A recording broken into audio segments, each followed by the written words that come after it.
Assalamualaikum warahmatullahi wabarakatuh. Alhamdulillahi rabbil alamin. Wassalatu wassalamu ala ashrafil mursalin. Nabiyyina wa maulana Muhammadin wa ala alihi wa sahbihi ajma'in. Wa ashhadu an la ilaha illallah wahdahu la syarika lah. Wa ashhadu anna Muhammadan abduhu wa rasuluh.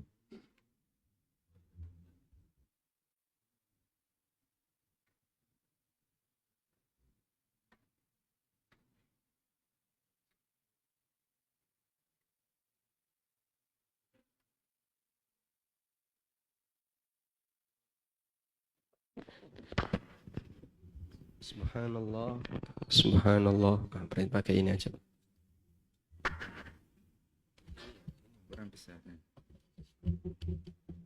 Subhanallah. Subhanallah.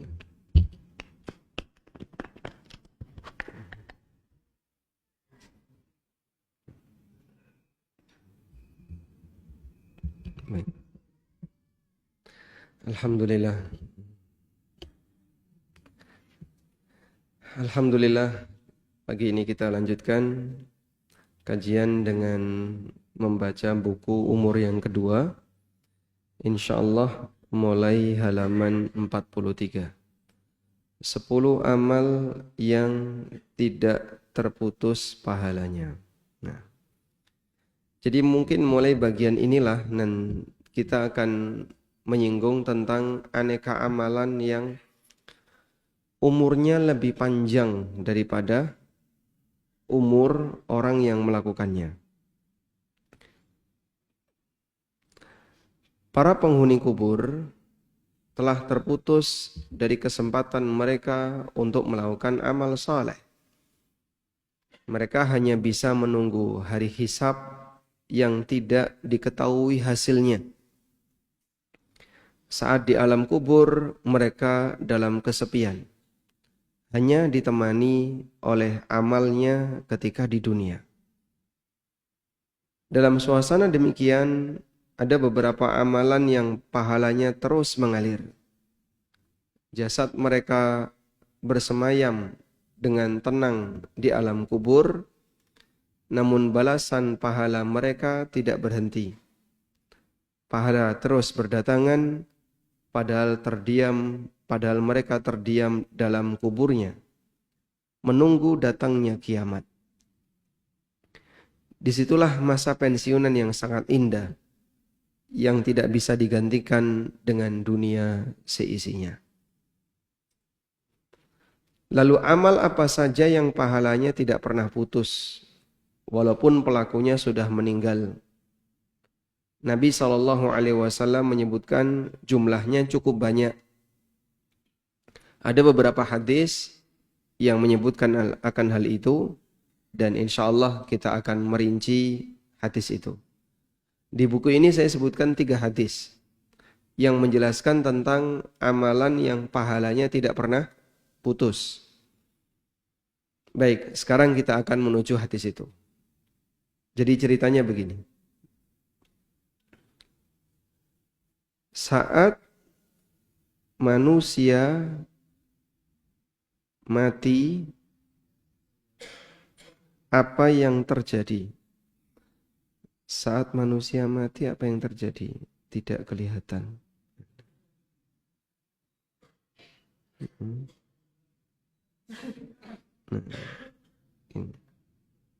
Ini kelihatan?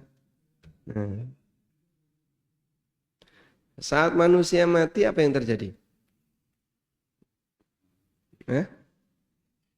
Tidak bisa beramal. Saat manusia mati, maka yang terjadi adalah tidak bisa beramal. Begini. Dan ini kaidah baku yang diberikan Nabi SAW. Idza matal insan inqata'a amaluhu. Apabila manusia mati, maka seluruh amalnya terputus. Oleh karena itu, ada sebuah riwayat yang menyebutkan bahwa kalau orang itu sudah dimakamkan, orang sudah dimakamkan, ditaruh di atas di dalam kuburan. Lalu ada orang yang berada di tepi kuburan ini. Kemudian mentalkin orang itu. Wahai fulan bin fulana. Wahai si A bin si B. Kalau kamu nanti didatangi oleh malaikat, jangan kabur. Enggak bisa kabur ya. Kalau kamu didatangi oleh malaikat, lalu dia bertanya, man rabbuka? Jawaban, Rabbi Allah. Kalau kamu ditanya lagi, ma dinuka? Jawablah, dini al-Islam, dan seterusnya. Memang seperti ini diperselisihkan oleh ulama. Apakah itu dianjurkan atau tidak? Saya sampaikan apakah itu dibolehkan atau tidak. Jadi kita mau bahas tentang talqin mayit di kuburan.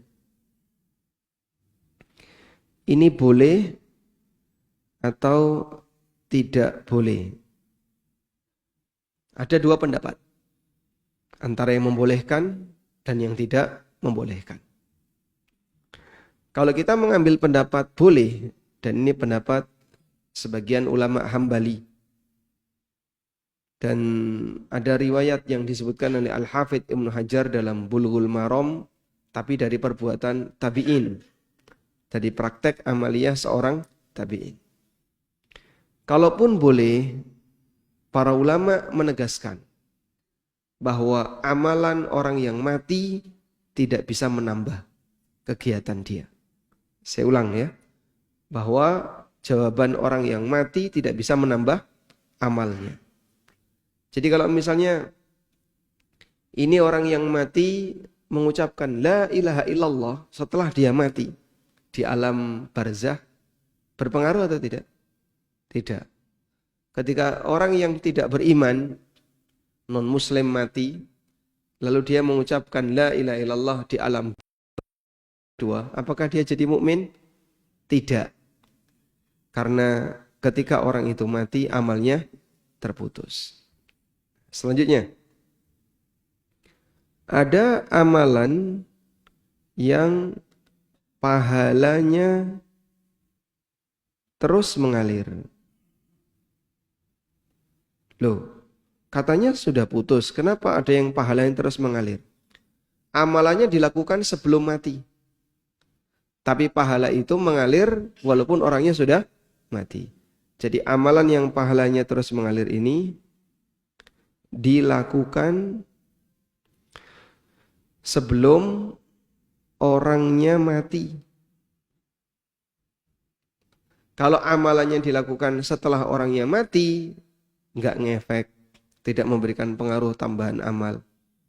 Tapi kalau amalnya dilakukan sebelum orangnya mati, nah ini bisa memberi pengaruh tambahan amal. Dilakukan sebelum orangnya mati, tapi kebaikannya dan manfaatnya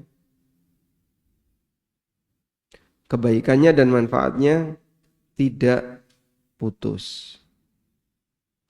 Sehingga kebaikan dan manfaat amal itu terus berlanjut, maka pahalanya tidak putus. Contohnya Pak, orang yang wakaf. Yang wakaf sudah mati, tapi lahan wakafnya masih dipakai enggak? Dipakai. Sehingga ketika yang bersangkutan sudah meninggal, pahalanya terus mengalir. Baik, sekarang kita akan baca 3 hadis yang menyebutkan tentang amalan yang tidak pernah putus pahalanya. Hadis yang pertama, jadi nanti totalnya ada berapa tadi? 10. Ada 10 amalan. Dan itu dirangkum dalam 3 hadis. Hadis yang pertama dari Abu Hurairah radhiyallahu anhu, Nabi SAW bersabda, Idza matal insan, apabila manusia itu mati, inqata'a anhu amaluhu, maka akan terputus amalnya, illa min thalathatin, kecuali 3 amal. Illa min sadaqatin jariyatin, pertama sedekah jariyah. Au ilmin yuntafa'u bihi, yang kedua ilmu yang bermanfaat. Au waladin salihin yad'ulah, atau anak soleh yang mendoakannya. Baik, insya Allah bisa dihafalkan Pak ya. Dan cukup sering hadis ini kita dengar. Sudah? Ada 3 yang pahalanya tidak putus, ilmu bermanfaat, sedekah jariyah, dan anak soleh. Berikutnya, hadis dari Anas. Dari Anas bin Malik radhiyallahu anhu, Rasulullah sallallahu alaihi wasallam bersabda, "Sab'un yajri lil 'abdi ajruhun min ba'di mautihi." Ada 7 amalan yang pahalanya terus mengalir bagi hamba min ba'di mautihi, setelah dia meninggal dunia. Wa huwa fi qabrihi, dan dia di alam kuburnya. Apa saja itu? Coba kita hitung, 7 ya jumlahnya. Man 'allama ilman, orang yang mengajarkan ilmu. Au ajra nahran, atau membuat sungai. Ron, atau membuat sumur. Au gharasa nakhlan, atau menanam kurma. Yang keempat. Au bana masjidan, bangun masjid. Yang kelima. Au warafa mushafan, atau meninggalkan mushaf. 6.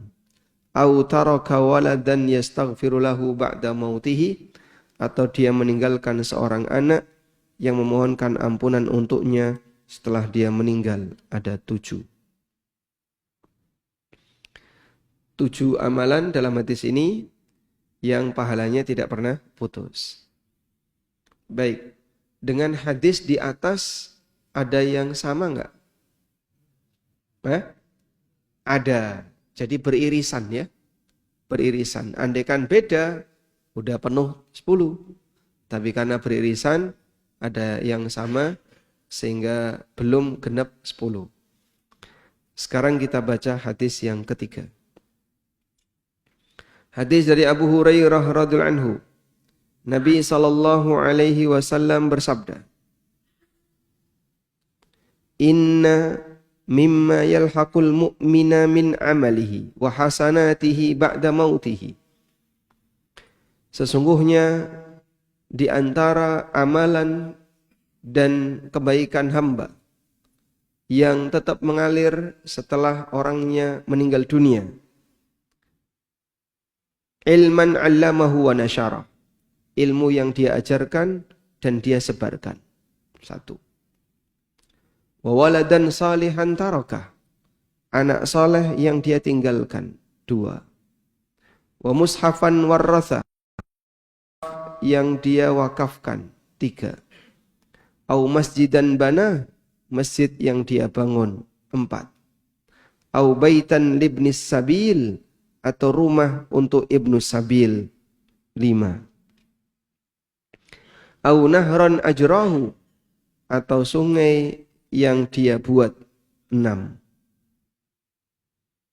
Au sadaqatan akhrajaha min malihi fi sihhatihi wa hayatihi yalhaquhu min ba'di mautihi, atau sedekah jariyah dari hartanya yang dia tunaikan ketika masih sehat dan masih hidup, yang pahalanya terus mengalir setelah dia mati.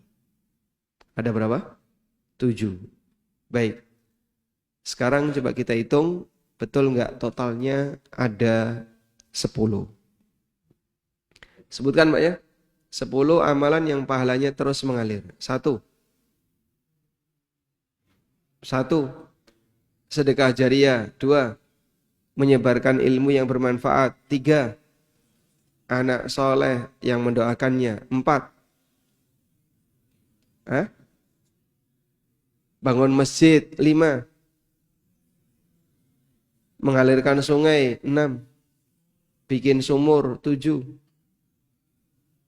Wakaf Quran. 8. Nanam pohon kurma 9.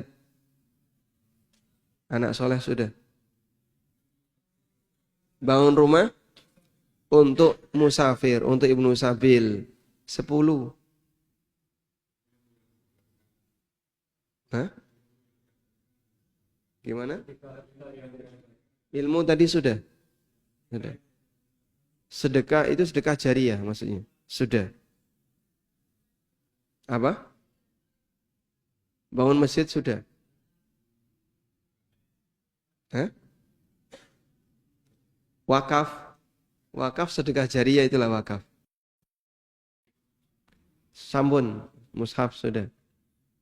Mana yang ke-10? Dari hadis 3 tadi yang 10? Nggih? Anak soleh sampun. Beripun, Pak? Menyebarkan ilmu sampun. Sudah. Dari 3 hadis tadi memang tidak ada yang ke-10. Nah, yang ke-10 ini disebutkan secara terpisah di hadis yang lain, yaitu berjaga di daerah perbatasan. Jihad fisabilillah. Sudah?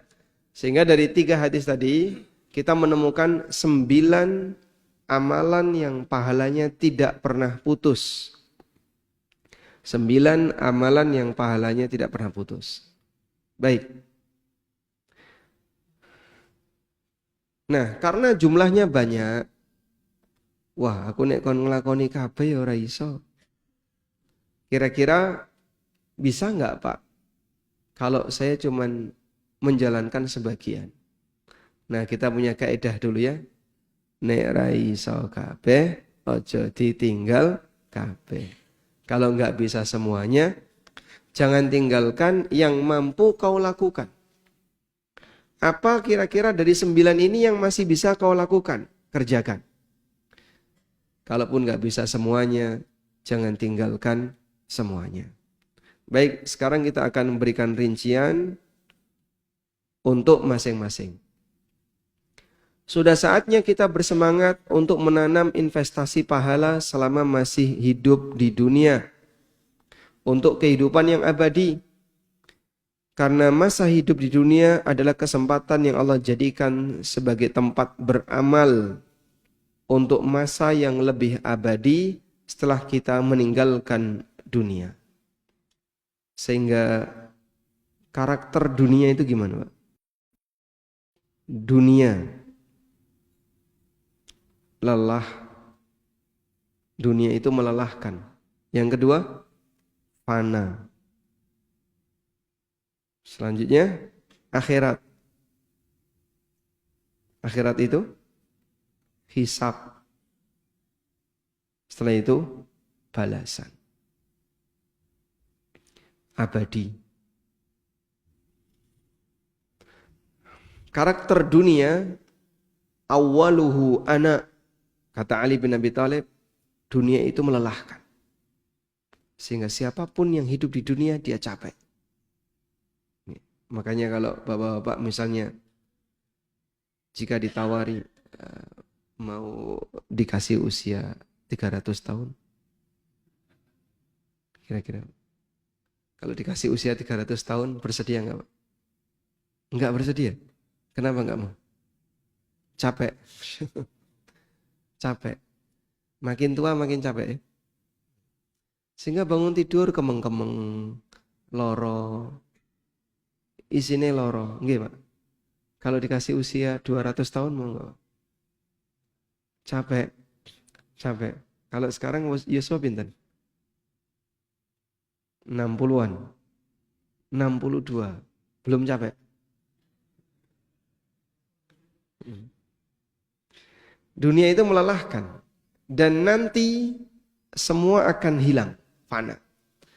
Maka perjuangkan di sesi yang fana ini, yang sifatnya sementara, lelahnya itu untuk hisab yang baik agar mendapatkan balasan yang abadi. Demikianlah nasihat Hasan Al-Basri rahimahullah. Beliau mengatakan, fa'lam anna dunya daru amalin thumma daru fana'in wa annal akhirata daru hisabin thumma daru jazain. Ketahuilah bahasanya dunia itu tempat untuk beramal, lalu semuanya akan ditinggalkan. Sedangkan akhirat itu kita akan dihisap dari lelahnya kita ini, dari capek ini dihisap. Maka orang maksiat itu capek enggak? Maksiat. Manusia yang maksiat capek enggak? Capek, Pak. Manusia maksiat itu capek. Dan dia akan dihisap walaupun dia capek. Maka perjuangkanlah capek ini untuk sesuatu yang baik, karena semuanya akan kita tinggalkan dalam rangka persiapan menghadapi hisab untuk mendapatkan balasan yang abadi. Selanjutnya kita akan melihat lebih dekat terkait aneka amalan yang dijanjikan Nabi SAW sebagai amal yang pahalanya terus mengalir. Pertama, mengajarkan ilmu yang bermanfaat.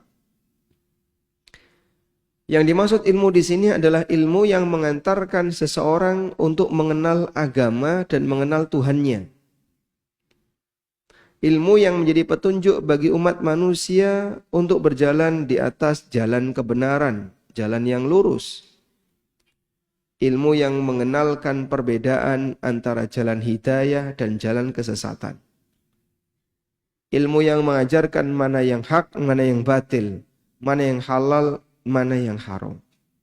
Itulah ilmu yang bermanfaat. Sehingga kajian yang membahas ilmu,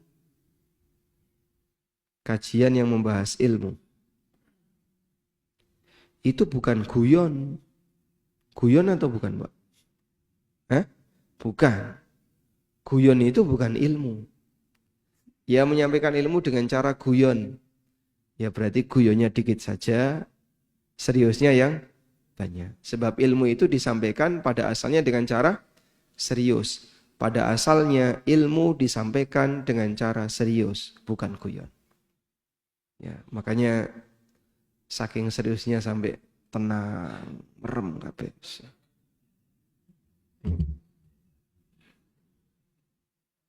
Nah, ada yang sifatnya bahas motivasi. Sehingga sang ustadz bahas ilmu dari sisi motivasi. Ajakan orang untuk memperbanyak beramal, untuk semangat, dan seterusnya. Itu ilmu yang sifatnya motivasi. Ada yang sifatnya penjelasan hukum.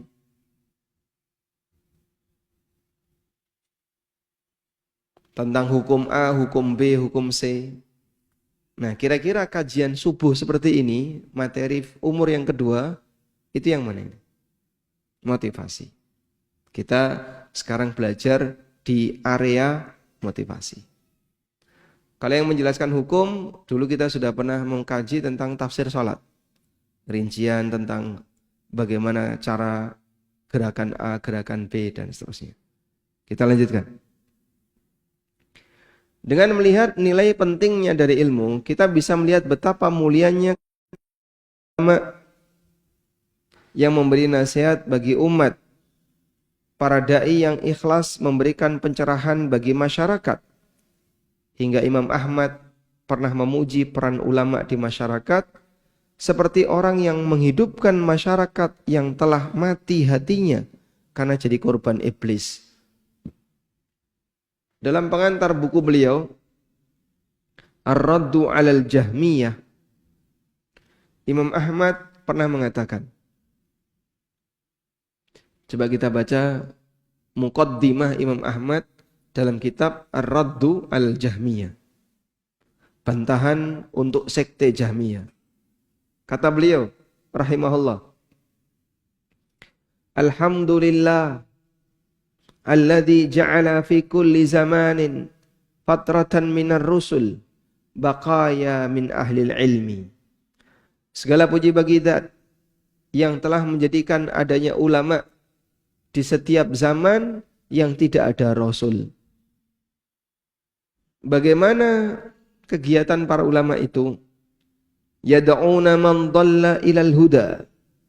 Mereka mengajak orang yang sesat untuk menuju jalan hidayah. Wa yasbiruna minhum 'alal adha. Dan mereka bersabar terhadap gangguan yang diberikan oleh masyarakat. Mereka mengajak umat ke jalan hidayah dan mereka bersabar dari kejahatan umat ketika memberikan hinaan dan ejekan kepada mereka. Masya Allah. Sehingga para ulama jasanya besar, tapi disikapi oleh masyarakat dengan sikap yang kadang tidak sopan. Baik, coba kita lihat di sini ya. Nah, artis, guru, bayarnya gede mana Pak? Hah? Gede artis, Masya Allah. Bayarnya gede artis. Kira-kira selisihnya berapa Pak? Wah, nggak usah dibandingkan, nanti tidak memalukan ya. Baik. Moral. Artis dibayar mahal untuk merusak moral.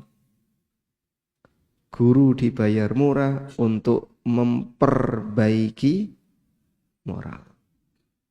Begitu Pak kira-kira? Ya. Sehingga kalau ada artis misalnya bertindak kasar dengan penonton, dipolisikan nggak? Tidak, dilupakan saja. Guru bentak murid, lapor nih polisi. Dulu kita ketika sekolah kukunya diperiksa, nggih. Kalau dawa-dawa pripun? Gitik ya, tutuk dengan penggaris. Kalau sekarang kayak gini masuk penjara itu guru. Dulu kayak gitu, Masya Allah. Makanya sekarang bisa jadi pendidikan mengalami penurunan kualitas pembentukan mental. Sehingga anak-anak kecil menjadi generasi stroberi. Tulang lunak. Kenapa Pak? Tidak kuat seperti dulu yang mentalnya dididik dengan mental yang lebih kuat. Baik, kita lanjutkan. Yuhyauna bi kitabillahil mauta. Mereka menghidupkan masyarakat dengan kitabullah. Mereka menghidupkan orang yang sudah mati dengan kitabullah. Wa yubassiruna binurillahi ahlal ama. Dan mereka memberikan petunjuk orang yang buta dengan cahaya Allah. Fakam min qatilin li iblisa qad ahyauhu. Betapa banyak korban iblis yang telah dia hidupkan. Sehingga si A menyimpang, si B menyimpang, lalu dinasihati balik lagi ke jalan yang benar. Wa kam min dhalin taihin qad hadauhu. Betapa banyak orang yang sesat yang dia berikan petunjuk. Fama ahsana atharahum 'alan nas. Betapa indahnya pengaruh mereka di tengah masyarakat. Wa aqbaha atharan nasi 'alaihim. Sementara betapa buruknya pengaruh masyarakat terhadap mereka. Sehingga begini. Dukun. Kita mau membandingkan dukun dan guru agama. Dukun kalau salah 100, benar 1, yang diingat yang mana? Yang benar. Ini yang diingat. Yang ini dilupakan. Begitu Pak? Guru agama salah 1, benar, yang diingat yang mana? Ini yang diingat. Sehingga jadi ustadz seperti ini sangat beresiko. Kepleset, dieling-eling sampai saat terusnya ya. Sementara mungkin pendidikan yang diberikan dilupakan. Makanya kalau ustadz salah jadi viral. Nggih. Kalau benar nggak viral, biasa saja. Asal jagane guru ya kudu bener. Kok guru salah, yaitu kudu viral. Maka masyarakat tidak adil. Masyarakat tidak adil. Kalau dia nyikapi dukun, salah 100 dilupakan, bener 1 diingat-ingat. Dhisik iki tahu bener loh. Piyambak iki ngomong kaya ngene iki cocok iki bener. Wah itu tok sing dieling-eling. Yang lainnya tidak. Yang salah berkali-kali tidak pernah diingat-ingat. Ketika orang yang berilmu wafat, maka mereka tetap bertahan di tengah masyarakat. Di saat jasad mereka tertanam di dalam tanah, pahala mereka tetap bermunculan. Para ulama mengatakan, yamutul alimu wa yabqa kitabuhu. Para ulama jasadnya mati, namun karya mereka tetap hidup. Walhamdulillah. Selanjutnya, apakah janji ini juga berlaku untuk ilmu dunia? Jika orang yang mengajarkan ilmu dunia kepada orang lain, sehingga itu menjadi sebab dia mendapatkan pekerjaan, apakah orang yang mengajarkan ilmu dunia itu juga mendapatkan pahala yang terus mengalir? Pertanyaan ini pernah disampaikan kepada Imam Ibnu Utsaimin. Jawaban beliau, rahimahullah, adz-dzahir annal haditsa 'amun. Zahirnya hadis ini bersifat umum. Ilmu yang bermanfaat itu semua ilmu yang memberi manfaat. Kullu ilmin yantafi'u bihi, semua ilmu yang bermanfaat, fa innahu yahsulu lahul ajru, maka orangnya dapat pahala. Namun puncaknya adalah ilmu syar'i. Kalau kita misalkan ada orang yang wafat dan dia mengajarkan kepada masyarakat san'atan minas sana'i al-mubahah, bagaimana cara memproduksi barang tertentu yang mubah. Wantafa'a biha hadzal ladzi ta'allamaha, dan itu memberi manfaat bagi orang yang mempelajarinya, innahu yanalul ajra, maka orang yang mengajarkan tadi dapat pahala. Wa yu'jaru ala hadza, dia diberi pahala karena memberi manfaat bagi yang lain. Jadi misalnya bapak ngajari saudaranya, gini tak ajari nukang, diajari cara bangun tembok kayak gimana, cara ngecor seperti apa dan seterusnya, sampai akhirnya dia jadi tukang. Padahal sebelumnya pengangguran. Dia sebelumnya pengangguran, lulus S1, daftar di mana-mana nggak diterima, akhirnya malu, terus daftar S2. Daftar S2. Nanti tidak dikiranya pengangguran. Makanya S2 itu kadang bisa jadi tempat persembunyian para pengangguran. Ya? Lulus S2 nganggur juga. Harap nyambut gawe ning ndi. Terus ditawari, ayo melu aku nukang, insyaallah. Kira-kira mau enggak? Hah? Mau enggak, Pak? Tidak. Kenapa enggak mau? Sekolah dhuwur-dhuwur kok nukang. Sudah? Ya wis nek ngono ya dodolan apa? Dodolan bakso. Sekolah dhuwur-dhuwur kok dol bakso. Bakul bakso, bakul cilok. Sekolah dhuwur-dhuwur. Maka diperhatikan, ijazah jadi penghalang dia dapat rizki. Ijazah itu jadi penghalang orang dapat rizki. Coba kalau dia lulus SMA, nggak malu Pak, dia kerja tukang. Nggak malu jualan bakso, nggak malu jualan apa. Yang penting halal. Nah, dia nunggu yang sesuai ijazah. Belum tentu keterima. Akhirnya ijazah dia menjadi penghalang bagi dia untuk dapat pekerjaan yang halal. Dan itu banyak sekali. Makanya mungkin sudah mulai dipikirkan sebenarnya kuliah seperti itu penting atau tidak. Kalau emang realitanya kayak gini. Jika mau disurvei, saya boleh sebut dominan yang S2 itu sembunyi dalam pengangguran. Maksudnya apa? Mereka itu hanya sekolah karena ya, daripada nanti S1 dianggap pengangguran, maka sembunyi di balik S2. Sekarang ngapain? S2, Masya Allah.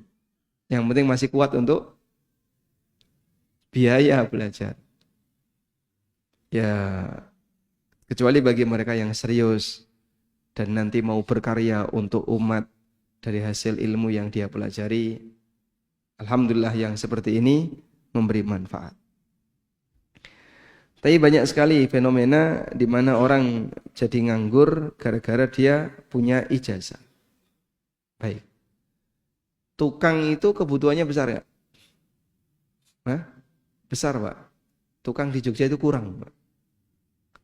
Ada banyak sekali orang yang butuh bangun ini, tukangnya kurang.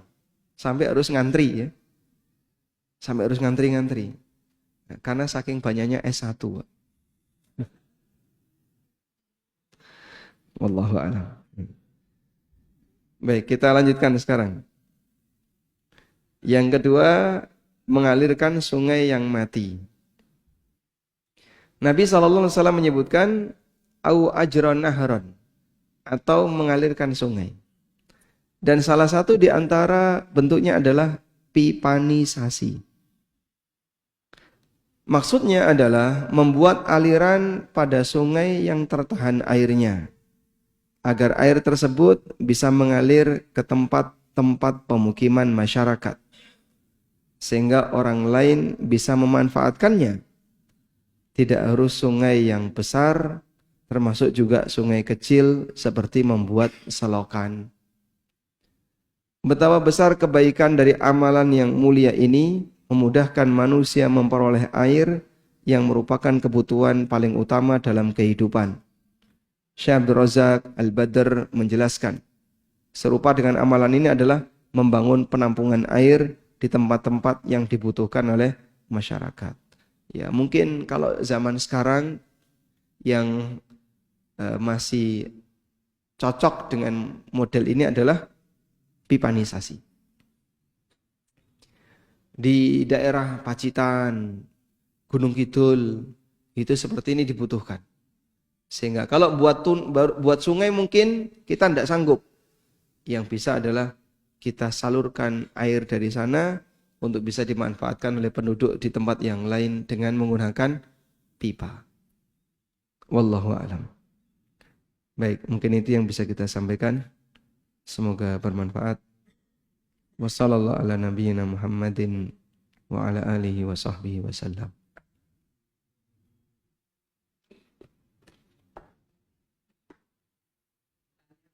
Tafadhal. Silakan. Waalaikumsalam warahmatullahi wabarakatuh. Assalamualaikum warahmatullahi wabarakatuh. Salam. Ini ada suatu kasus di suatu tempat. Ada pertanyaan begini, Ustaz. Kita itu ada pembangunan sebuah masjid karena bertahap. Yang awalnya sudah dibangun, sudah jadi. Karena ada pembangunan berikutnya, masjid yang lama dibongkar. Nah, di situ di lingkungan itu timbul suatu masalah dari masing-masing warga. Itu ada yang berpendapat bahwa amalan yang pertama masjid, ya jariah yang pertama itu putus apa tidak. Tapi untuk yang bagian berikutnya yang tetap membangun itu punya jawaban, insya Allah karena niatnya dari awal sudah sedekah jariah masih tetap dapat walaupun masjidnya sudah dirombak karena mau diperbaiki. Mm-mm. Mohon penjelasannya dan masing-masing dengan dasar masing-masing. Terima kasih. Wassalamualaikum warahmatullahi wabarakatuh. Waalaikumsalam warahmatullahi wabarakatuh. Yang kami pahami begini, apabila ada orang yang sedekah jariyah dalam bentuk bangunan atau dalam bentuk barang, maka pahalanya akan terus mengalir jika benda itu masih dimanfaatkan. Sehingga kalau sudah tidak dimanfaatkan, berarti sudah selesai masa penggunaannya, maka statusnya tidak lagi menghasilkan pahala. Sebagai contoh, sedekah AC dipakai terus, bisa rusak nggak ini Pak? Berapa umurnya? Kita tidak tahu, tapi yang jelas dia bisa rusak. Misalnya selama 5 tahun rusak. Yang wakaf AC belum mati, AC-nya belum rusak. AC-nya sudah rusak. Sehingga pahalanya sudah berakhir. Kecuali kalau AC yang rusak tadi dijual, dapat duit berapa, dipakai beli AC baru. Nyambung dia. Kalau seperti ini bisa. Nah, kira-kira kalau masjid itu direnovasi, karena mau dibangun masjid yang baru, apakah infak dan sedekah wakaf dari jamaah untuk pembangunan masjid yang lama, pahalanya terus mengalir, karena sudah selesai, bangunan sudah dibongkar, ya sudah berakhir. Kecuali kalau bongkahan bangunan tadi ditanam jadi pondasi, bisa nggak? Hah? Jadi uruk ya, jadi uruk. Nah, bisa. Misalnya ini masih bisa dimanfaatkan, lalu dijadikan uruk, sehingga kan dia berada di bawah lantai masjid baru. Sepanjang dia dimanfaatkan, insya Allah yang bersangkutan tetap dapat pahala yang mengalir. Sehingga mungkin takmir pintar-pintar untuk mengalokasikan atau menggunakan hasil pembongkaran masjid lama agar bisa mendapatkan pahala yang terus mengalir sehingga tidak dihilangkan semuanya. Misalnya kusen-kusene saya iso dienggo ora? Iso. Nah, dipakai ya jangan dibuang. Bisa dijual, uangnya dimasukkan lagi, bisa juga diapain? Ya, ditempel lagi di tempat yang berbeda. Yang dulunya di depan, dekat imam, sekarang pindah ke belakang misalnya. Bisa seperti itu. Wallahu a'lam. Karena itu kita sarankan jangan hobi renovasi masjid. Sehingga ada masjid kok senang direnovasi terus. Dikit-dikit renovasi, dikit-dikit renovasi. Itu kasihan yang infak. Saya pernah ketemu masjid, Pak. Jadi ini mihrab, imaman. Kanan dan kirinya ini ada tiang besar. Mungkin diameternya sama seperti tiang masjid ini ya. Itu ada berapa kira-kira diameternya kalau bentuknya lingkaran? Ada 10 cm? Lebih ya. Ya kurang lebih 30 cm lah. Diameter 30 cm, tiang. Tinggi sekali. Di samping kanan dan kirinya mihrab. Nah di atasnya itu ada tulisan Allah Muhammad. Tapi nggak kelihatan karena saking tingginya. Jadi kalau dari sini nggak kelihatan. Sampai pada kondisi ketika Jogja itu gempa. Tiang ini goyang. Jadi dia tidak menyanggah apapun, cuman tiang gitu aja. Jadi kayak gelas gini. Nah, atasnya nggak ada apa-apa. Nggak menyanggah apapun. Di sini ada tulisan Allah. Satunya begini, ada tulisan Muhammad. Gempa ini tuh goyang. Akhirnya sama takmir, ini dibongkar. Besar ya. Bongkar ini butuh waktu lama, biayanya besar. Karena besar. Jadi karena saking besarnya, kalau langsung dipotong bawah kayak motong pohon gitu, bisa bahaya. Akhirnya dipotong bertahap. Dipotong sekian senti, sekian senti, sekian senti. untuk dibuang. Masya Allah. Nah kira-kira bikin tiang ini sudah berapa puluh juta? 2, itu buang-buang amanah. Ya, amanah berupa dana masyarakat dibuang-buang di sini. Saya dulu waktu lihat, ini fungsinya apa? Enggak ada fungsinya. Akhirnya betul dibuang karena ganggu. Jadi saat gempa goyang itu nanti bisa berbahaya. Akhirnya malah dibuang. Biaya buangnya saja itu motong bertahap itu mahal. Nah kalau ketemu masjid seperti ini, ya akhirnya kita jadi nggak semangat untuk infak di situ. Buat apa nih? Karena cuman dibuang-buang. Wallahu a'lam. Assalamualaikum. Waalaikumsalam. Kami ingin sekali umroh, tapi tak punya uang. Karena mengumpulkannya tidak bisa, habis-habis saja. Terus kami mengambil dulu gaji di kas pembayaran. Pengembaliannya diangsur ngikuti aturan yang ada. Dan itu baru bisa terdaftar untuk ibadah umroh. Apakah ini boleh atau tidak? Insya Allah tidak masalah. Sehingga misalnya Bapak daftar di travel. Aku tak daftar tapi nyicil. Boleh Pak. Terus Bapak baru bisa berangkat kalau lunas. Tidak masalah. Sehingga jika disimpan di rumah berbahaya, ya, karena yang namanya uang itu harus dijauhkan dari jangkauan anak-anak dan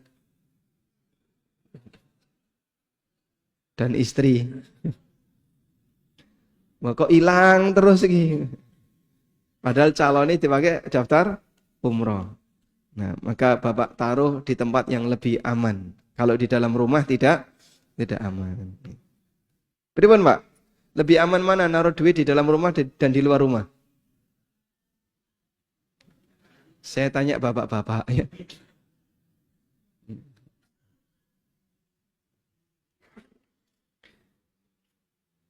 Bagaimana pandangan Ustadz dengan kegiatan senam yang diadakan di halaman masjid? Pesertanya laki perempuan. Umum dalam rangka kegiatan 17-an. Orang Islam mayoritas kalah dengan agama minoritas. Takmir amanah. Takmir itu amanah. Jadi takmir adalah amanah. Maka dia punya tanggung jawab untuk menjaga masjid yang merupakan Baitullah dari semua perbuatan maksiat.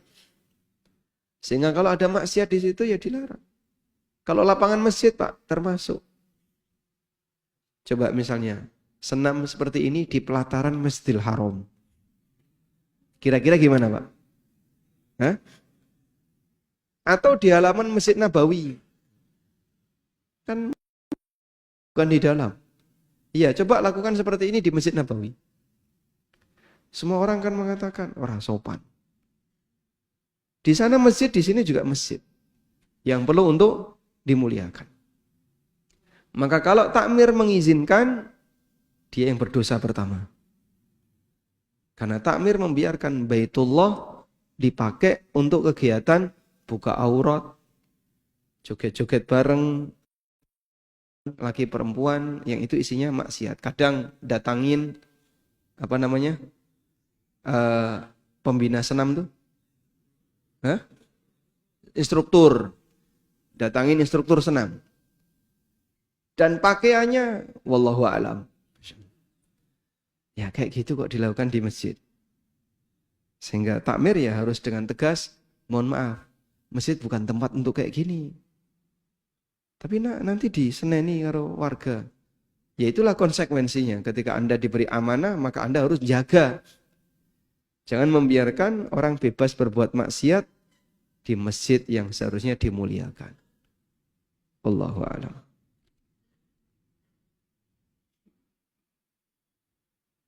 Assalamualaikum. Waalaikumsalam. Apakah pembacaan surat Al-Kahfi, Al-Waqiah, Al-Mulk ditentukan waktunya? Ada dalilnya. Ada sebagian yang sahih dan ada sebagian yang dhaif. Ada buku yang ditulis oleh para ulama tentang Fadail Suwaril Quran. Keutamaan-keutamaan surat-surat dalam Al-Quran. Surat ini punya keutamaan apa saja, surat ini punya keutamaan apa saja, dan seterusnya. Dan kita tahu itu punya keutamaan ketika dijelaskan oleh Nabi SAW. Kalau hadisnya sahih, silahkan diamalkan. Kalau hadisnya dhaif, ya tidak perlu diamalkan. Apalagi yang palsu. Contoh ya, tentang keutamaan surat Al-Waqi'ah. Nah, coba kita cari dalilnya. Tentang keutamaan surat Al-Waqi'ah.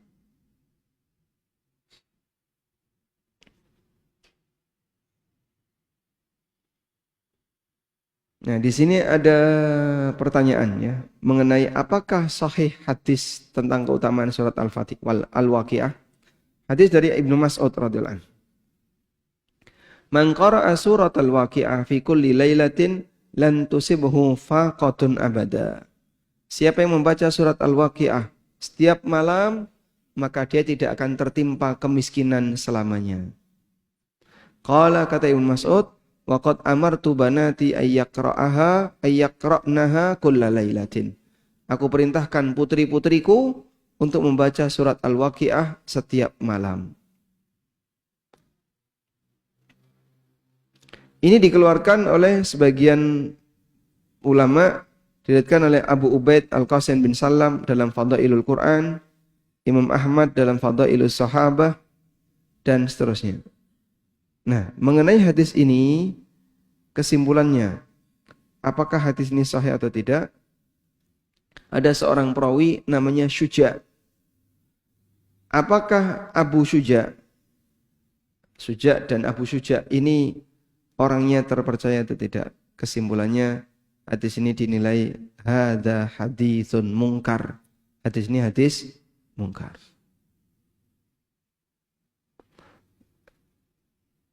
Falhasil, kesimpulannya adalah anna hadzal hadits dhaifun. Hadis ini hadis yang lemah, la yasihul amalu bihi. Tidak sah atau tidak boleh diamalkan. Kalau membaca Al-Waqi'ahnya bebas. Mau baca malam, siang, pagi, sore, silahkan. Tapi kalau meyakini ini sebagai hadis yang sahih, nah di situ tadi sudah ada catatan. Hadis ini adalah hadis yang dhaif. Wallahu a'lam. Untuk acara 17-an, apakah boleh menyumbang untuk kegiatan yang macam-macam? Acara 17-an yang tidak menggunakan sound horeg, ya, silakan disumbang. Tapi kalau pakai sound horeg, ya Anda jangan ikut nyumbang. Pakai konser, datangin artis, terus joget bersama di lapangan. Nah yang kayak gini jangan ikut terlibat.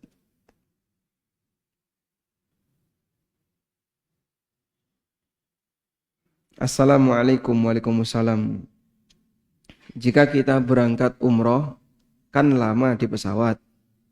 Jika mau sholat sebaiknya tayamum atau tetap wudu dengan semprotan air yang sedikit. Nabi SAW berwudu dengan air 1 mud. Nah, 1 mud itu begini.